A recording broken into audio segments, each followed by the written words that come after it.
अस्सलाम वालेकुम। 6th class आज हम स्टार्ट करेंगे अपना page number 75 lecture number 33 unit number 7 की एक्सरसाइज का पार्ट 2। ठीक है, ऑब्जेक्टिव हमने देख लिया था MCQs और फिल इन दी ब्लैंक्स। अब हमारे पास जो रह गई थी वो थी एक्सरसाइज क्वेश्चन आंसर्स। ठीक है, क्वेश्चन आंसर्स में लॉन्ग क्वेश्चन आंसर्स जो कि PDF फाइल में आपको दिए गए हैं, आपने वहाँ से अपनी नीट नोटबुक पर उतारने हैं, तो उनको एक दफ़ा हम चेक कर लेते हैं। ठीक है, ज़्यादा डिटेल में हम बात नहीं करेंगे क्योंकि सब क्वेश्चन के लेक्चर्स आपके पास मौजूद हैं जो यूट्यूब पे दिए गए हैं आपको। स्टार्ट लेते हैं। क्वेश्चन नंबर 1 क्या है? Describe the particle model of the solution. Solution के अंदर जो पार्टिकल मॉडल है, अब आपको पता है कि सोल्यूशन दो चीज़ों से बनता है, सोल्यूट एंड सॉल्वेंट, और वो सॉलिड और लिक्विड फॉर्म में होते हैं या गैस और लिक्विड फॉर्म में। तो वो किसकी स्टेट है? मैटर की। उसके अंदर जितने भी पार्टिकल होते हैं, मैटर छोटे छोटे पार्टिकल से मिलकर बनता है, वो हमेशा कॉन्स्टेंट मोशन में होते हैं। उनके बीच में क्या होती हैं? फोर्स ऑफ अट्रैक्शन होती हैं, और इनके बीच में स्पेसिस भी मौजूद होती हैं। ठीक है, एयर स्पेसिस की जब हीट किया जाता है तो इसके पार्टिकल बहुत तेज़ी से मूव करना स्टार्ट कर देते हैं। ये पार्टिकल्स मुराद के मैटर की पार्टिकल्स, ठीक है, जो मौजूद होते हैं सोल्यूशन के अंदर।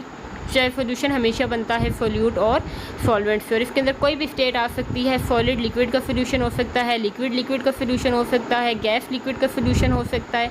ठीक है, तो किसी भी टाइप का सोल्यूशन आपके पास हो सकता है। तो उसके अंदर जितने भी पार्टिकल्स हैं वो कौन सी स्टेट है मैटर की, उसके अंदर क्या क्या चीज़ हो सकती है, ये आपने बतानी है क्वेश्चन नंबर 1 के अंदर, जो कि है particle model of the solution.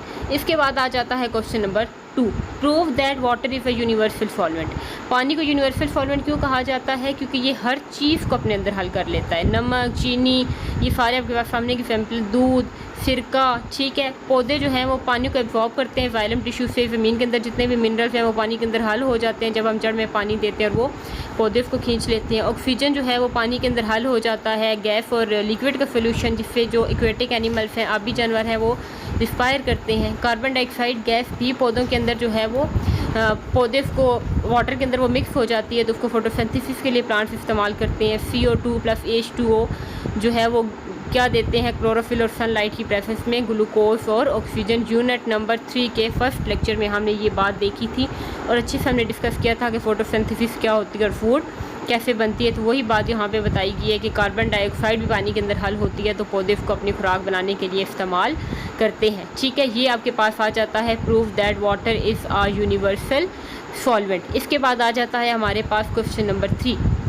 Solubility क्या होती है? किसी भी चीज़ की खासियत, किसी भी चीज़ की प्रॉपर्टी कि वो किस हद तक किसी दूसरी चीज़ में हल हो सकती है। एबिलिटी मीन खासियत, प्रॉपर्टी, सब्सटेंस, कोई भी चीज़ डिसॉल्व हल हो जाए इन अनदर किसी दूसरी चीज़ के अंदर। ठीक है, इसका टेम्परेचर का क्या इफेक्ट होता है कि नमक आप चीनी ले लें और पानी ले लें। ठीक है, जब उसको चूल्हे पे आप रखेंगे, चीनी को आप पानी में हल करें, वैसे ही शरबत बनाने के लिए आप ले लें, तो जब चीनी को आप बहुत ज़्यादा चीनी डाल देंगे तो उसके कुछ ना कुछ क्रिस्टल्स रह जाते हैं जो प्रॉपर तरीके से डिसॉल्व नहीं होते। जब आप उसको चूल्हे पे रख देते हैं तो जितनी आप चीनी मर्जी डालते जाएँ, उसको कोई भी क्रिस्टल बाकी नहीं रहता। ठीक है, वो थिक सा एक सब्सटेंस बन जाती है जिसको आप आम ज़बान में शीरा का वर्ड कह देते हैं। ठीक है, अब यहाँ पे देखें तो सॉल्युबिलिटी मीन कि जैसे जैसे टेम्परेचर इंक्रीज़ होगा तो वो चीज़ ऑटोमेटिकली हल होती जाएगी। लेकिन अगर आप गैस को डालते हैं लिक्विड के अंदर तो वो प्रॉपर तरीके से हल नहीं होती, उसकी सॉल्युबिलिटी डिक्रीज़ हो जाती है, क्योंकि जैसे जैसे टेम्परेचर इंक्रीज़ होगा तो गैस जो है वो बबल्स की फॉर्म में एवेपोरेट हो जाएगा, उसके वेपर्स बन जाएंगे, वो बुखारात की फॉर्म में निकल जाएगा अपने कंटेनर से। ठीक है, तो इस केस में क्या होता है कि उसकी सॉल्युबिलिटी डिक्रीज़ हो जाती है क्योंकि वो उसके अंदर हल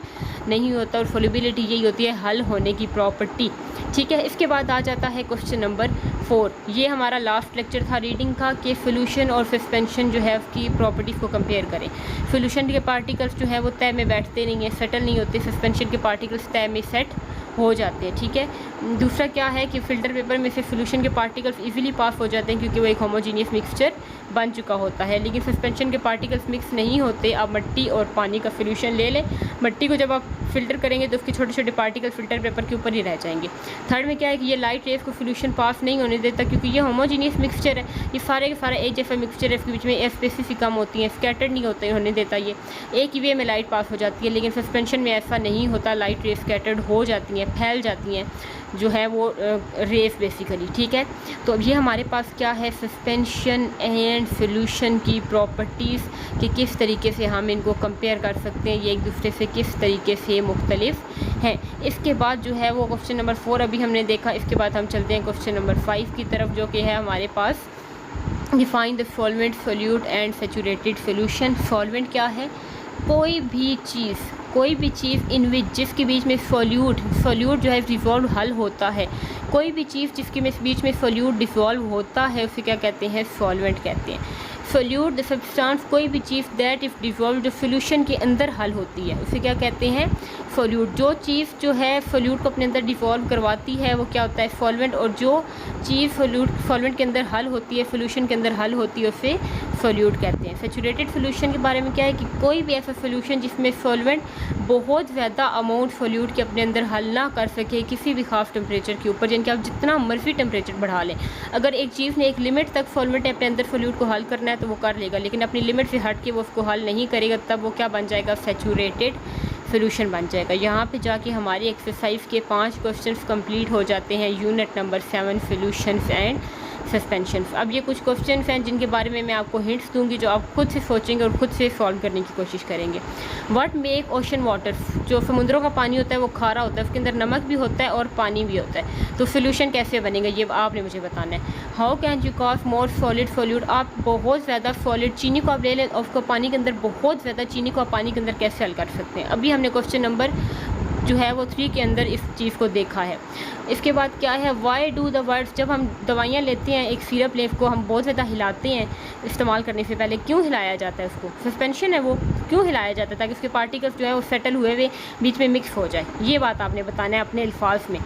आइडेंटिफाई द सोल्यूट, अब ये आपको एक क्वेश्चन बताया गया है जिसमें 15 ग्राम ऑक्सीजन है, जो ग्रेटर क्वांटिटी होती है वो सॉल्वेंट होता है, जो लेसर क्वांटिटी है वो सोल्यूट होता है। आपने इन दोनों में से बताना है सोल्यूट और सॉल्वेंट कौन से हैं। इसके अलावा पेज नंबर 76 पे भी क्वेश्चन मौजूद है जो आपने खुद से सॉल्व करना है और इसकी असाइनमेंट फिल करने के बाद मुझे स्कूल रीओपन होने के बाद चेक करवानी है। ये कुछ हिंट्स थी, जो आपको समझ नहीं आती तो आप दोबारा मुझसे पूछ सकते हैं। यहाँ पे सेकंड पीरियड ही ख़त्म हो गया। Thank you so much.